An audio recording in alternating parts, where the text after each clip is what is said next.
Қайырлы күн. Бүгін бізде 10-шы сабақ кеңістіктік геометриялық фигуралар көлемді өлшеу. Әуелі кеңістіктік фигуралардың атауларын еске түсірейік. Кеңістік фигураларына цилиндр жатады, текше, конус, шар және пирамида. Енді осылардың қайсының ішіне қырлары 1 см болатын кішкентай бірнеше текшені салуға болады. Ол әрине текшеге. Демек, текшенің көлемін табуға болады деген сөз.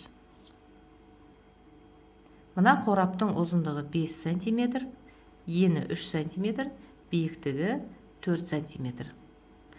Оған қырлары 1 см болатын қанша текше сиятынын есептеп көрейік. Ол үшін әуелі бір қатарға қырлары 1 см болатын қанша текше салуға болады? Бір қатарға. Ол үшін біз 5 см-ді 3 см-ге көбейтеміз.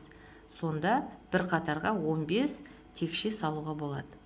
Енді осындай қатардан бізде 4 қатар бар деген сөз. Сол 15-ті 4-ке көбейтеміз. Сонда мына қораптың ішіне 60 текше сияды екен. Көлемді біз сантиметр куб, дециметр куб, метр кубпен есептейміз. Енді олардың арақатынасы қандай? 1 сантиметр куб дегеніміз 1000 миллиметр кубқа тең. 1 дециметр кубымыз 1000 сантиметр кубқа тең. 1 метр кубымыз 1000 дециметр кубқа тең. Енді 1 дециметр куб миллиметр кубпен есептейтін болсақ, миллион миллиметр кубқа тең. Тура сол сияқты 1 метр кубымыз миллион сантиметр кубқа тең. Ал 1 литр суды біз 1 дециметр куб деп есептей аламыз. Үшінші тапсырманың ә бөлігінде көлемдерді бір-бірімен салыстыруымыз керек. Ол үшін бізге 1 сантиметр кубта неше миллиметр куб бар, 1 дециметр куб неше сантиметр кубқа тең, және 1 метр куб неше дециметр кубқа тең екенін еске түсіруімізге тура келеді. Салыстыру кезінде әрқашанда ірі өлшемді кіші өлшемге айналдырамыз. Демек, мына жердегі метр кубты дециметр кубке айналдырамыз.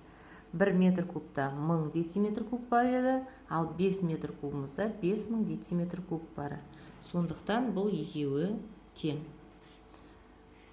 Сантиметр кубқа айналдырамыз. 1 дециметр кубымыз 1000 сантиметр кубқа тең, ал 5000 дециметр кубымыз 5000 сантиметрге тең. Демек, мынау екеуі де тең екен. Мына жерде мынау дециметр кубты сантиметр кубқа айналдырамыз. 1 дециметр кубта 1000 сантиметр куб бар. Ал 5 дециметр кубта 5000 сантиметр куб бар. Мына жағымыз 10000 сантиметр куб. Демек, 10000 сантиметр кубымыз артық. Метр кубты сантиметр кубқа айналдырамыз. 1 метр кубта миллион сантиметр куб бар екенін біз жоғарыда айттық. Мына жағы миллион сантиметр куб, мына жағы 10000 сантиметр куб. Әрине, 1 метр кубымыз біздің артық болғаны. Келесі, 1 сантиметр кубта неше миллиметр куб бар? 1 сантиметр кубта 1000 миллиметр куб бар, 5 сантиметр кубта 5000 миллиметр куб. Демек, екеуі тең. Дециметр кубты миллиметр кубқа айналдырамыз. 1 дециметр кубта миллион миллиметр куб бар. Демек, мына жағы миллион миллиметр куб, ал мына жағы 500 000 миллиметр куб.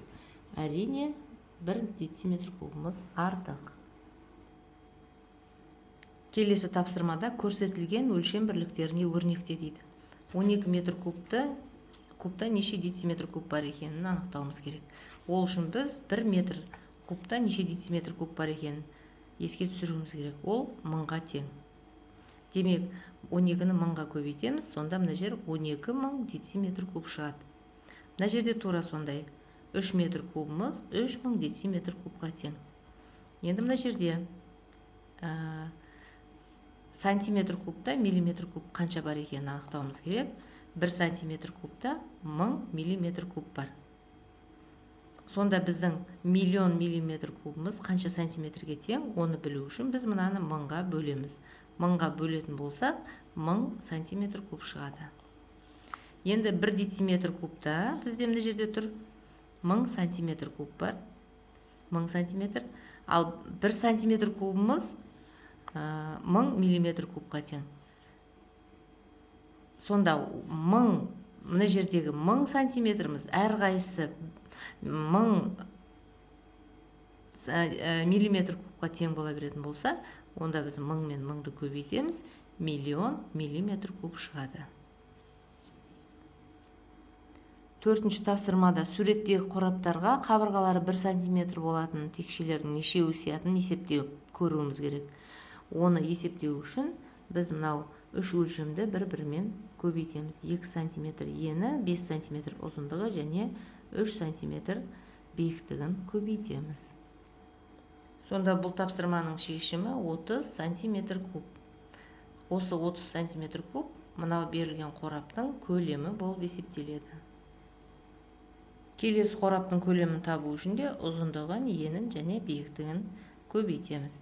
8 бен 4-тің көбейтіндісі 32 сантиметр квадрат, оған 1 сантиметрді көбейтсек, 32 сантиметр кубқа тең болады. Бұл оның көлемі. 5-ші тапсырма. Бізге мынандай үлкен жасыл текше берілген. Олар қырлары 3 сантиметр, әрбір қыры 3 сантиметр, және осы ағаш текше қырлары 1 сантиметр болатын текшелерге бөлінген. Мынандай текшелерге бөлінген. Енді бізге сұрақ қойып тұр. 3 жағы да боялған текше нешеу, 2 жағы боялған текше нешеу, және 1 жағы ғана боялған текше нешеу. Соны анықтауымыз керек. 3 бірдей жағы боялған текшелерді табайық. Ол мына жерге, мына текшені мына жерге қоятын болсақ, оның 3 жағы боялған. Үстіңгі беті, алдыңғы жағы және сол жақ. Тура осындай мына жерде де тұр. Бергі беті боялған, астыңғы жағы боялған және сол жағы боялған. Осындай мына бұрышта да тұр мінекей. 3 жағы боялған және мына жерде бар, мына жерде бар, мына жерде бар. Сонда 1, 2, 3, 4, 5, 6, 7, мынаның ар жағындағы мен 8. 8 текшенің 3 жағы да боялған екен. Енді 2 жағы боялғандарын табайық. 2 жағы боялған деген сөз, мына жағына текше қойсақ көрінбей тұр. Мына үстіңгі жағы боялған, алдыңғы жағы боялған. Осындай текшеден біреу, оған қарама қарсы екеу, мына жерде үшеу, оған қарама қарсы арғы бетіндегімен 4 болады. Мына жақта 5, мінекей мына беті мен мына жағы боялған, оған қарама қарсы 6. Мына жерде де тура сондай боялған текше бар. Мына жағы мен астыңғы жағы 7 болды. Арғы жағында осыған қарама қарсы жағында тағы біреу бар, 8. Енді 1 жағы боялған текшені қарастырайық. 1 жағы боялған текше бізде тек қана мына жерде тұр мына. Мына жерде 1 жағы ғана боялған. Осыған қарама қарсы астыңғы жағында біреу бар, 2 болды. Мына жерде біреу бар, 3, оған қарама қарсы ар жағында бар, 4. Мына жағында біреу бар, оған қарама қарсы жағында біреу бар, 6. 6 текшенің 1 жағы ғана боялған. 6-шы тапсырмада мына берілген бір таңбалы сандардың квадраты мен кубының мәні қаншаға тең екенін жазып шығуымыз керек. Бір таңбалы сандардың кубын табу үшін сол санды өз-өзіне 3 рет көбейтеміз. Ал квадратын табу үшін ол сандарды өз-өзіне 2 рет көбейтеміз.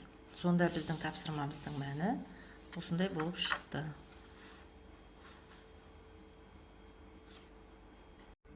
Барлығы 99 тас болса, оны әрқайсысы 3 түрінен бөліп алды. Сонда баланың әрқайсында 33 тас болды. Енді қалай бөлуге болады? Біз әуелі 7-тен бастайық. 7-ге қандай санды қосқанда 33 шығады? 26-ны қосқанда. Енді мына тұрған сандардың қайсысын қосқанда бізде 26 шығады? Ол 11 мен 15. Сонда 11 мен 15-ті қоссақ 26, 7-ні қоссақ 33. Демек, мінекей бірінші бала осы 3 түрлі тасты алды. Енді 8-ге тоқталамыз. 8-ге қандай санды қосқанда 33 шығады? Ол бізде 25. 25 дегеніміз 13 пен 12-нің қосындысы. Сонда екінші бала 8, 12, 13 тасты алған. Сонда оның қалтасында 33 тас болды. Енді 9 бен 10-ды қосайық. 19, 19-ға 14 қосамыз. Сонда бұл жерде де 33 тас шықты. Сонда 3 жігіттің әрқайсысы 3 түрлі тастан алғанда, олардың әрқайсысы 33 тасты қоржынына салды. 10-шы тапсырмада көрсетілген өлшем бірліктеріне өрнектеуіміз керек. 500 грамм және 3 миллиграммды миллиграммен өрнектейміз. Біздің 1 граммымызда 1000 миллиграмм бар, ал 500 граммымыз 500 мың болады. Оған 3 миллиграммды қосқанда 500 мың 3 миллиграмм. Мына жерде дециметр кубты метр кубқа айналдырамыз. Ұсақтан іріге өткен кезде біз бөлу амалын орындаймыз. 1 метр кубта 1000 дециметр куб бар, ал бізде 4000 дециметр куб. Оны іріге айналдыру үшін 1000-ға бөлеміз. Сонда бізде 4 метр куб шығады. 14 ғасырда 1400 жыл бар. Өткен бір ғасырда 100 жыл бар. 1 сантиметр квадратымыз 100 миллиметр квадратқа тең, ал 3 сантиметр квадрат 300 миллиметр квадратқа тең болып шығады. Енді миллиграммды граммға айналдырамыз. Ұсақтан іріге көшкен кезде біз бөлу амалын орындаймыз. Енді бұл жерде 1 граммда неше миллиграмм бар екенін еске түсірейік. 1 граммда 1000 миллиграмм бар. Демек біз мына берілген өлшемді 1000-ға бөлеміз. Сонда бізде 300 грамм шығады. 5000 дециметр кубты метр кубқа айналдырғанда 1000-ға бөлеміз. Өйткені 1 метр кубта 1000 дециметр куб бар. Сонда 5000 дециметр кубымыз біздің 5 метр кубқа тең болып шықты. Осымен бүгінгі сабақта біз барлық шығарылу жолы қиын күрделірек есептерге тоқталдық. Видеоны соңына дейін көргеніңіз үшін рахмет. Егер пайдалы болған болса, лайк басып, комментарий жазып қойыңыз. Және достарыңызбен бөлісуді де ұмытпаңыз.